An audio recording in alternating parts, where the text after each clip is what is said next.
Hello. We have a special guest today on our show. This is Ibtisam. He works out with us in the morning, so he's in the 4 a.m. club. Yeah, 4 a.m. club. And we've called him on our show to reconfirm some of the facts that Shania had stated in the last podcast and supported with some scientific evidence. What I would like to start with, Ibtisam, is first your personal journey in terms of fitness, and when did you start and how is it going? All right. So first off, thank you for inviting me to the podcast, man. It's a great honor. It's good to have you. It's good to have you, dude. Yeah, I'm so happy to have you here. So my name is Ibtisam. I'm a second year medical student. So my training journey started when I was like 13, actually. Wow, that's a long time ago. How old are you now, if you don't mind my asking? So right now, you look like you just started 2 years ago. Shit. So I'm 20 years old. Okay. Yeah. Wow, so I'm 20 years old. Young. And so I started at 13. And the reason why I started, it wasn't the most positive of reasons of why I started. So I was a very chubby guy. Okay. I used to be a chubby kid. I used to eat a lot of chocolate, like a lot of Nutella.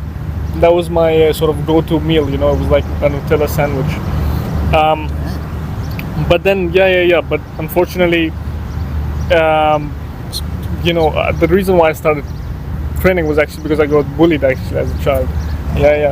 So that's when I started training. Those guys, man. So I still remember those guys.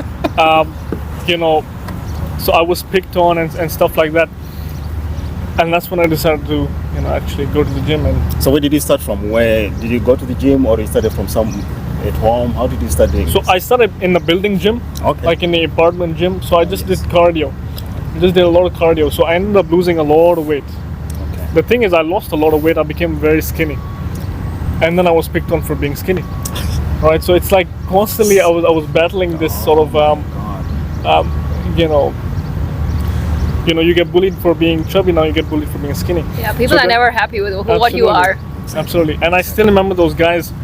And because the interesting thing is, when I got bullied, I was like, you know what? Let me get to the gym. Let me start, building muscle. And, I thank my parents for, giving me a coach. So I had a coach for some time. That's great. I still remember the guy. And so that coach really helped me with my training to build muscle. Okay, now that explains a lot of things, because I've seen you training in the gym. You seem to do your exercises in a very effective way, and your execution is good, which is one thing that I've actually been, when I was talking about your kids, that they started with a trainer. So when you start with a trainer as a young child, at your early ages, you get to learn the good habits. Yeah. And so you have someone who's guiding you, so you pick up on those good habits, which when even go to be an adult, you always lean on those good habits, and you're always safe, and you don't have to worry, and you don't have to fear being in a gym, because you know what you are doing. But the problem is that most of the time, most of the kids, they just come into the gym, and most of the time, because mostly in your case I can understand, but some of them also, it has to do with body image. So they just come in, the first thing that they do, they just want to, work out the upper body. They're just doing bench press. Yeah. And that on its own, it has its own problems. But apart from that, the way they're doing it, maybe it's not the proper way of doing it. So they just keep doing the wrong things. So now to unlearn those bad habits later in life is very, very difficult. So I suggest, like in your case, if a child is about to start training, it's better to have a trainer or a guider who actually take him through the initial stages of his development. Then from there, they can pick up on the good habits. Absolutely. Even now to this day, when I do a bench press, when I do a squat, I still remember the time when I was 14 with the coach. Yes. And I can remember, he told me to do this, and I still, follow those principles that he told me. Right. And so I started training in HIIT. It was like more HIIT / strength training, sort of functional fitness. Okay. Right, so that's how I started my fitness journey. And then later on, when I was like, let's actually put on some muscle. So it was like, I remember grade 10, it was like, you know what, let me put on some muscle. And that was going on until until COVID hit. Yeah. COVID was a huge hit for everybody. Yeah, that took everyone back. Yeah. It did. So It did. during COVID, that's when I switched to endurance style training, so like running, cycling, and that's when I unfortunately got my injury in cycling. Right. What type of injury was it? So it was a fracture of the femur. Fracture. Yeah, Like complete. it was a complete Right. fracture. Yeah. But the issue is, what the strange thing about the injury was that when I had the crash, there was no pain initially. So I had the crash at, I believe it's been 16 or something. So I had the crash, but there was no pain. I mean, there was no pain. The pain came up 1 year after the crash. Wow. Because sometimes what happens is that fractures can be silent. You can have a silent fracture. Oh, really? Yep. So you can have a fracture. But That's an display- oxymoron. Silent break. That's what they're telling me. Like silent break. Something that just breaks. It's supposed to make a sound. Yeah. Okay, it so was you a stayed silent with it break. for some time. Yeah. Wow. And so during that 1 year, I was still doing my strength training, but I could tell that my knee is literally deteriorating. Like it's becoming smaller and smaller and smaller. Yeah. Until one day, football accident, it just becomes like swelled up. Yeah. So what can you say about? I mean, I've had experiences where some of the conversations she has had with her friends out there that if you are in such a condition, when you get injured, stay at home, stay in bed.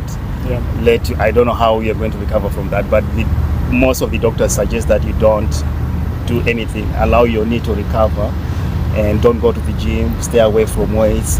How do you respond to that?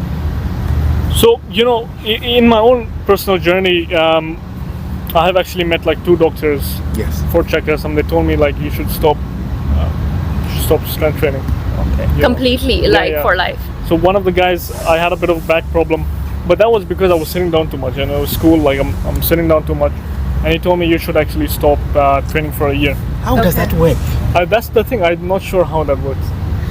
He told me to stop training for a year, and then also when I did the physiotherapy for the knee, Yeah. the way physiotherapy works is it'll get you to the point where you can carry your groceries with ease. You can sit on a chair with ease, but you won't be able to run with the kind of physiotherapy you're offered. Okay. And so what I was looking for is I want to be able to do what I did before. Yeah. So that's when I had to search online and really dig deep into what are the programs that are available for the knee. And that's when I found a coach called Ben Patrick, Okay. the ATG system, and that's helped me tremendously in my journey with my knee recovery. Oh, okay, that's interesting. And being a medical student, Yeah.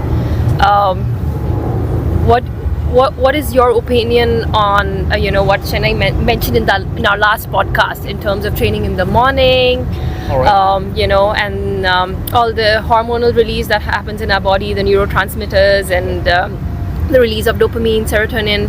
From a scientific perspective, how do you support it, or what is your opinion? Yep. So you have your cortisol hormone, which is your stress hormone. Yeah. So cortisol equals stress. So you have your highest level of cortisol actually in the morning. Okay. So when you can sort of go to the gym at your highest level of cortisol, Yeah. that means you can really push hard in the gym. Okay. Yep. Okay. And you also have about your growth hormone is released at 2 a.m., 3 a.m. So we've got a man here who trains at 2 a.m., 3 a.m. Okay, so I'm not going wrong, dude. So now Damn. so there is a bit Okay. of there is a bit of controversy, theory versus experience. Okay. So for example, I was taught when learning about the heart and the coronary circulation that you're not supposed to train so early. In the morning. And Um, why is that with the heart? Because they said the coronary arteries are not dilated. Enough. But look, there's so many people that train in the gym in the morning. All of us train in the morning. Absolutely. And we seem to be doing well. And we seem to be completely fine. Exactly. Yeah, Like, I don't so- want to jinx it. So yeah, it's because with doctors, you have to understand that, as doctors, we want to be safe. We want to keep our patients safe. Absolutely. It's like we don't want to tell them something that's gonna get them injured. Okay. You get me? So we want to keep them safe, so they don't file a lawsuit, for example. It's very common actually nowadays, especially in United States, where a doctor will tell a patient something, they'll do it, and they'll file a lawsuit, and sooner or later, the doctor's lost his job. So what doctors try to do is they try to give you what is the safest sort of advice. Even if it means the patient might not, become strong again. So in my case, that was the thing. Like, he was telling me what is the safest thing to do, so that I don't potentially injure myself. Okay. But at the end of the day, you have to push hard to actually, Get functional again. absolutely. Okay. Right? So you're not gonna be getting strong just by doing those simple physiotherapy exercises. You'll have to push harder. And that's when I stopped doing physiotherapy from the hospital. I was like, I think at that point, like, it's time to go on my own. Yeah. So that's what I was also. You have clients. Some of them they come, after doing physiotherapy, they think maybe that's it. Like, they've been suggested just to do physio, like what you're saying. But then they come to the gym. They want to train, but at the same time, they don't want to work around those potential, problem areas. Then you have an issue where you are trying to help them, because from your understanding and studies, the only way you can rehabilitate your knee fully is by having all the muscles leading to that knee joint getting stronger and stronger, so that they take away the pressure from the joint itself. So it's a conflict that we normally come across, especially from the doctor's advice and your understanding. So then you try to, there's always an issue and a conflict. So you try by all means try to convince and try to make them understand that this is for, in the long run, it's good for you, because you can start doing the things that you were doing before the injury itself took place. Absolutely. It's like, for example, if you don't take a joint through its full range of motion, like, for example, in physiotherapy, you're not supposed to squat deep. Oh, okay. That's something that's like, I've heard that one. I've heard that one. It's like so they don't, so your maximum squat is like a 90-degree squat. That's it. But there's so much more potential, there's so much more growth, and the reason, scientifically, is that the more you keep a joint through its full range of motion, you have synovial fluid production. So the better. Absolutely. So every time your knee, you take it fully deep, you've got synovial fluid production. Okay. Synovial fluid that's going to protect your joint, right? Yes. So that's the thing. You have to sort of work. It's on like the area. oil between the two joints. Absolutely. So good lubrication. Yep. Okay. Yep. Wow. That's now. She had a friend. Okay. Yeah. At one of the parties she attended, telling Alright. her that once you hit 35 years old, you can't squat anymore. You should stop squatting. Even if you don't have a condition, you're not sick, you've not hurt yourself, you go beyond 35 and you stop squatting. And I am way beyond that age, and we do weighted squats, all sort of squats. And I'm still hitting Hindu squat. Yeah, Big so- squat, bro. Where does that logic come from? Do you know, or What's the science behind it? is The science behind not going full range of motion. Not even squatting in the first place. So I think actually At 35 there's, years old. I think there's no science behind it.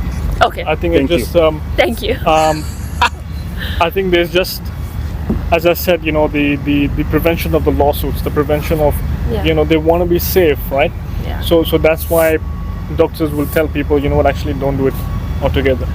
Okay. Yeah. Okay, and based on your experience, you've had your experience, plus you have the theory part of it. Yep.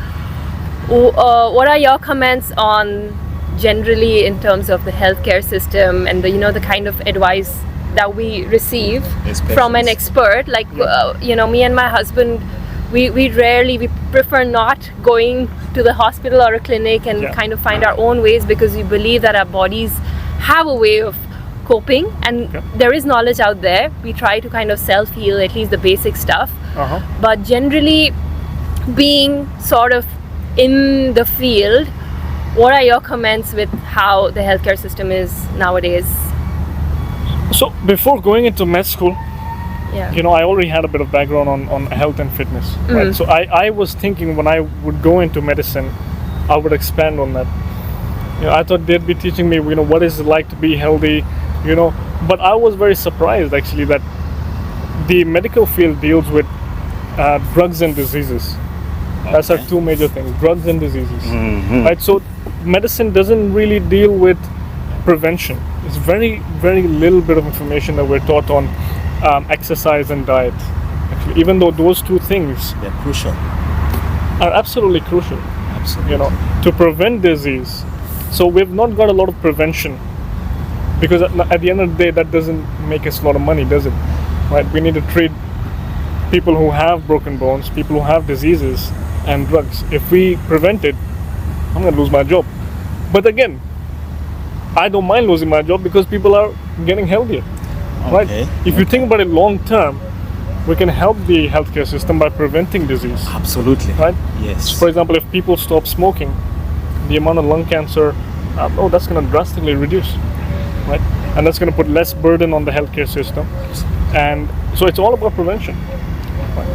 Okay. So yeah, that's where So take it with a grain of salt. So when you go to a doctor, Yeah. you should visit the doctor if you've got a fracture or if you've actually got a problem. Yeah. For example, a bacterial infection, you Yeah. will need to go to the doctor, Okay. right?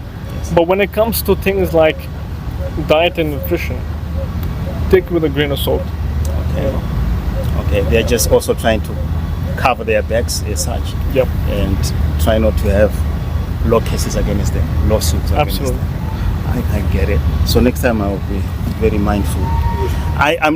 We are not trying to put down Absolutely. anyone, but what you're basically saying is that at times you get advice, but also there are certain people who have done training in certain fields where they are more not experts as such, but they have an understanding and experience that if we travel this path, you ultimately reach a destination where you can be a fully functional human being, able-bodied human being, regardless of what maybe the doctor has advised you in certain cases, which I'm glad that I'm hearing that. It helps. Yeah, and do you also think that there isn't enough information out there, or there isn't enough curiosity in people? Because my purpose of starting these conversations was I got curious a couple of years ago, and I realized there's so much that we do not know, and it's because we are unaware of our bodies and how kind of it functions and what capabilities we have, that we have to depend on an external kind of advice coming from somewhere else rather than knowing ourselves and knowing our bodies. We're not connected to our bodies. Yeah, that's where the lost connection started from, is just we don't know how to connect. We're not aware of what's happening. Do you think that's true? I think that is true, but I feel like the way we're moving with medicine, the way the direction is moving in medicine, now we're moving into personalized medicine, right? So we're moving into an era where people have got devices, give an Aura ring or a smartwatch, and they can track every single thing, right? You can track your macros, you can track your your heart rate, your sleep, your diet, sleep your patterns, glucose, so we're moving into an era where you're going into personalized medicine, and that is a great thing for prevention, right? So we're moving into that era. So I think that it's good to stay positive in the mindset that I think people are much more informed of what it is that they need to be tracking and what they need to be doing. Okay. Can you just explain? Okay, I get it. Now, we were talking about that wonderful mixture of chemicals. Yeah. Absolutely. Yeah, that we get after training. Yeah. Those hormones, like the ones that she mentioned, dopamine, serotonin. Can you just expand more on that, so that at least people can try to understand that we are not trying to, like I said, to pull a rabbit out of a hat. These are scientific terms. Yeah. So we want science to lead us into that understanding, so that people, at least we want everyone to embark on this journey where people can start, try. Was also the lost connection, the way she put it across. We are also trying to have we are not trying to go back to the caveman ages, the Middle Ages, or the Stone Ages. That would be nice. Yeah, but no. If you look at those guys, man, they were like big, jacked. macho, strong people, and we're not trying to make everyone look like that anymore. People get scared of coming to the gym. What we're trying to do is at least. I'm trying to look like that. Oh, is it? I'm with you, bro. So, Goals. so people, we're not trying to. Yeah, me and you, we are fine with it. But the other guy, if you're not, hey, power to us. But if you are not also of that same ilk, or you are not cut of the same cloth, there are certain things that you also can do, like what you're talking about, just walking around, being functional, at least carry your own groceries instead of having a porter carrying your stuff, carrying your own suitcases when you're going to the airport. At lunchtime, don't just sit in the canteen or cafeteria place. Just go somewhere where you can have your lunch, where you can sit. At least you have to walk, perform. So we are trying to have that connection where people are now functional instead of just sitting. The first thing when you wake up in the morning, you get to the elevator, you get to your car, the next thing you're in the office, then again you reverse that process, you're back in the house. There's no moment that you've walked at least for a minute. So you get so deconditioned, you lose all the muscles. Like they say, if you don't use it, you lose it. You snooze, you lose. And that's why there's a lot of back injuries nowadays. There was a study done by a Chinese institute. They were looking at back injury. And they were looking at why is back injury so common, right?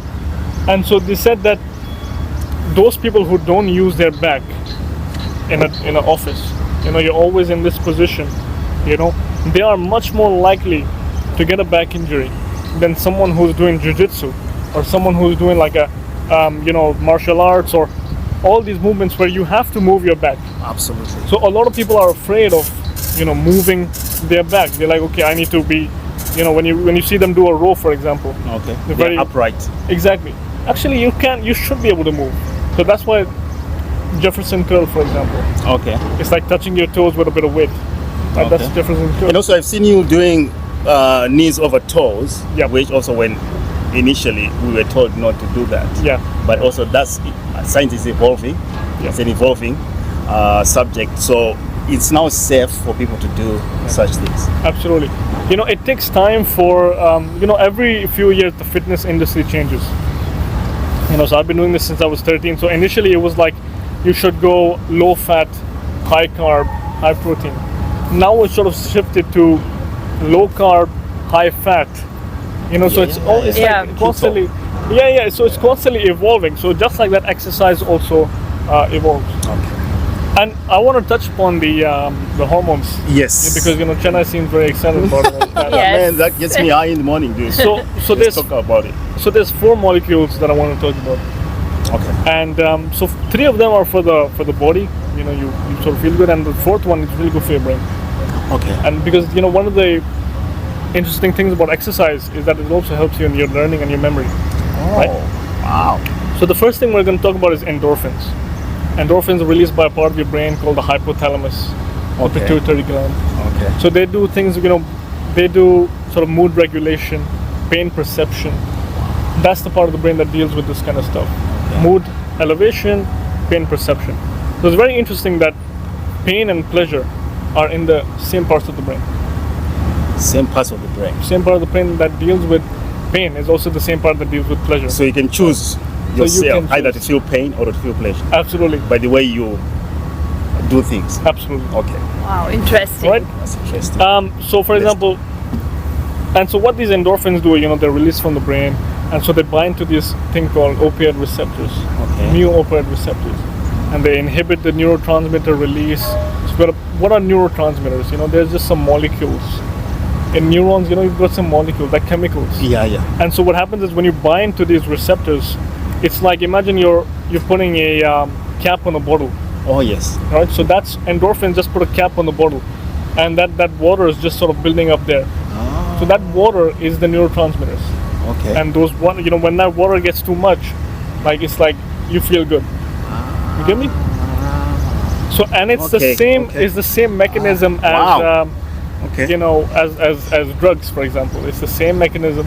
The ones we were talking about. The ones you guys were talking about last time. Can we talk about the names again? So that's the same mechanism. So the second hormone is so you can just get those chemicals being released by just exercising. Absolutely. It's so easy. That's simple.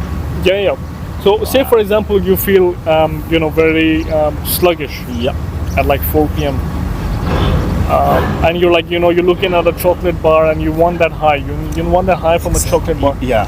But you're trying to track your calories as well. You're like, I can't actually eat that chocolate bar, but I want to. But you want that same high. So instead of eating that chocolate bar, you can actually just go for a walk outside, get some sunlight in, and you'll get that same response. You get that same, endorphin response from the walking, instead of eating that chocolate. So this is for the viewers out there. If you're craving chocolate, go for a walk instead. I love it. Yeah. I'm happy, dude. Yeah. Yeah. So another thing we've got is dopamine. It's also a neurotransmitter, just like that chemical, Okay. right? And that helps you, feel good as well. And that's released using during exercise and anything that's, anything that's pleasurable. For example, you release dopamine. Okay. Right. I mean, we can go really deep in. Serotonin.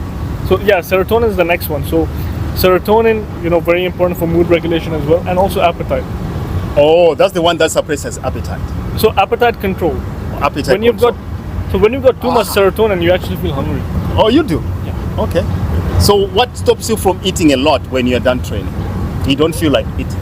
When you're done training, Yes. I don't feel like I want to eat for a long period of time. Anyway, let's put it I this think way. that's you personally. I don't eat as much as I used to do before. It's sort of like it's controlled portions, okay. balanced portions. Yeah. Instead of just, every time when, especially like I was saying on my Sunday when I don't train, I feel like I just need to reach out for food. Okay. But during the week when I'm training, Yeah. I have this discipline, this control, where I can actually not, just jump into those things, sort of like controlled. I think it could be like your hormones have been like released. For example, you've already got that endorphin rush. Yes. You probably don't need that same high from food. But then that could Okay. be one Okay. thing. Okay. Explains it. Yeah. And one of the things that I want to talk about, the fourth molecule, and this is really important for your brain. If there's one reason why everybody should train, is this one reason. And it's called brain neurotrophic protein. Damn, that's a tongue twister. BDNF. What? BD, brain Neurotrophic. neurotrophic factor. Okay. Brain neurotrophic factor. Yeah. B. B. I think I'm missing. DNF. I think I'm missing a. DNF. I'm missing a letter here. So yeah, this brain-derived neurotrophic factor. There we go.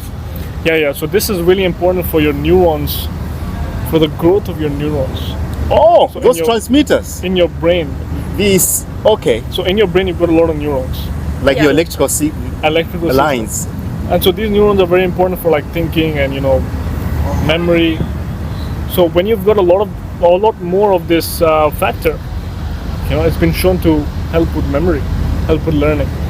And so if one of the things you guys talked about was, reducing the effects of aging. Yes. Yes. Yes. As we yes, age, yes. it's gonna get more tougher to learn. Yeah. It's gonna get tougher to it's gonna get tougher to memorize things. Okay, so that's where we talk about dementia, where Yeah. people tend to lose their memory. So you can actually, I'm not trying to be controversial, but you can actually slow down that process. Absolutely. Or its onset. And it's not controversial. It's actually Or it's a been fact. set in stone. Oh. That actually, if you train, if you exercise, in fact, one of the treatments for Alzheimer's is exercise therapy. Is exercise therapy for Alzheimer's is to exercise. I should talk to my mom and dad.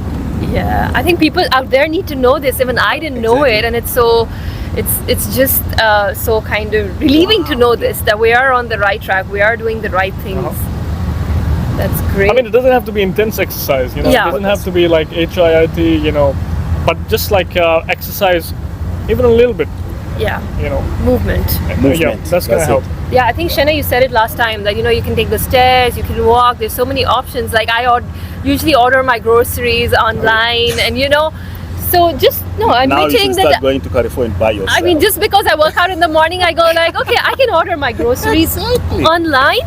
Yeah. And I had my son's trainer who said, no, make an effort, walk it. Do that, keep doing it through the day, because sitting at work all day, I sit about like 5-6 hours in the office straight, and I feel so lazy after that. It's funny that after my workout I'm active, and when I'm just like rested and sitting in one place, Yeah.